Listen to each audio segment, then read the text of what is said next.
पाकिस्तान के साबिक कप्तान मोइन खान का कहना है कि पीसीबी हाथ ना मिलाने पर नहीं, खेल के मैदान को जंग का मैदान बनाने पर एहतजाज करे। Mohsin Naqvi Asian cricket council और चेयरमैन पीसीबी की हैसियत से अपने अख्तियारात का इस्तेमाल करें। कश्मीर सुप्रीम लीग की तकरीब के मौके पर उन्होंने पाकिस्तानी बैटर्स को भी तनकीद का निशाना बनाया। पाकिस्तान के साबिक कप्तान मोइन खान का कहना है कि पीसीबी हाथ ना मिलाने पर नहीं, खेल के मैदान को जंग का मैदान बनाने पर एहतजाज करे। Mohsin Naqvi Asian cricket council और चेयरमैन पीसीबी की हैसियत से अपने अख्तियारात का इस्तेमाल करें।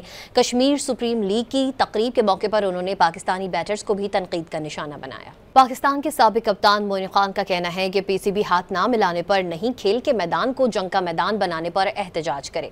Mohsin Naqvi Asian cricket council और चेयरमैन पीसीबी की हैसियत से अपने अख्तियारात का इस्तेमाल करें। कश्मीर सुप्रीम लीग की तकरीब के मौके पर उन्होंने पाकिस्तानी बैटर्स को भी तनकीद का निशाना बनाया। पाकिस्तान के साबिक कप्तान मोइन खान का कहना है कि पीसीबी हाथ ना मिलाने पर नहीं, खेल के मैदान को जंग का मैदान बनाने पर एहतजाज करे।